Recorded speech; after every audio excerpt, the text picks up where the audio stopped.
His win last night is now raising major questions about the implications, what it means not only for this election coming up in November, but also for 2024. So joining us now to tell us all of that is the CNN political commentator, Scott Jennings. Scott, thank you for getting up early with us, as always. And I wonder, what is your takeaway from his win last night? Well, look, it's not surprising that in a party where you've got a sizable chunk of the voters who believe what Donald Trump says about the 2020 election, that some candidates who believe that would win primaries. So that's not surprising. What I am shocked by and frankly appalled by about this primary and several others is how much money Democrats are spending to get these people elected in Republican primaries. The Democrat establishment spent over $1 million to boost Cox. In fact, they spent more than Donald Trump did to get this guy the nomination. They've done it in California. They've done it in Colorado.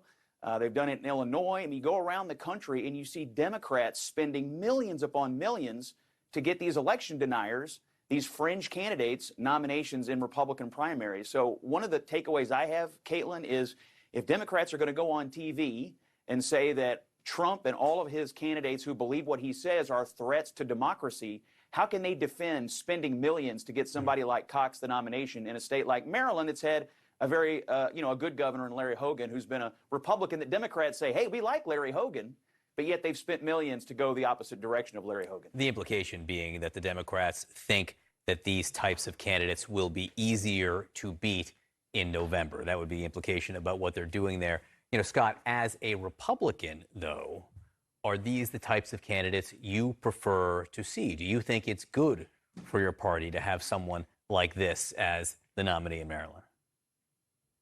No, of course not, because you take a state like Maryland and you see what kind of governor they were willing to elect in Larry Hogan as a Republican. This guy's obviously, he obviously doesn't have that same profile, and it's not likely that he will win. However, in some of these other states, the Democrats may be the dog that caught the car. Pennsylvania is a good example. Mastriano, we had a conversation on the air about Mastriano one morning, John.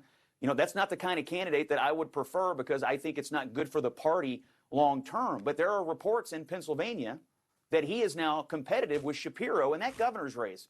And Democrats spent liberally to get Mastriano the nomination over there. So I don't know if Cox is going to win in Maryland. And I don't know if he's going to be competitive, but somewhere around the country, one of these Democrat-backed election deniers is going to win a race that they didn't. This is going to backfire somewhere. And the only people they'll have to blame, the Democrats, will be themselves. So, no, I don't prefer it. I don't think it's good for the party. But there has to be some acknowledgement here about who's spending millions to boost these people and therefore boost their views, which I think are corrosive to the party.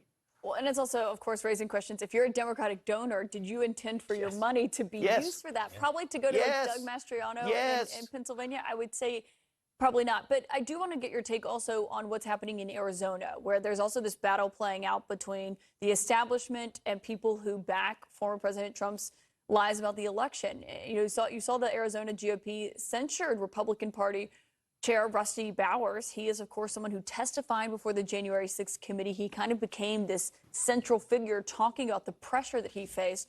So, Scott, what's your reaction to that?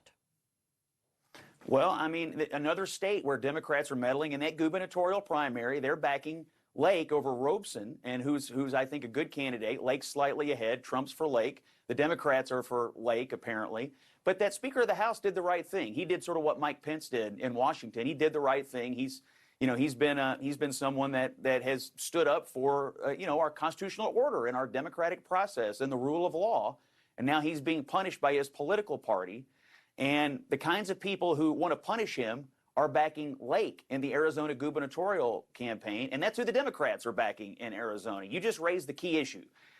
I'm just going to give a quick public service announcement. If you're a Democrat donor watching this show this morning, and I know you're out there, your money is being spent to back these election deniers, the people who are against our democratic process in Arizona and other places. And you should call your committee and tell them it's not acceptable. I understand the tactic. It was pioneered by Claire McCaskill in 2012. I get it. It was all fun and games back then. But do you think it's fun and games now? I don't. And I don't think you do either. So PSA, don't have your money going to these people who are corrosive to our democratic future. Scott Jennings, with a public service announcement at 8:12 a.m. and we thought you were just coming on to share your wisdom. No, he brings his A game. I mean, Scott Jennings brings the A game, and he was asleep like 45 minutes ago. He didn't know he was going to be on TV, and he woke up to this, and we appreciate it, Scott. And still delivered. I'm sorry, what happened? I blacked out. What happened? What just happened? We'll fill you in later. Thank you, Scott.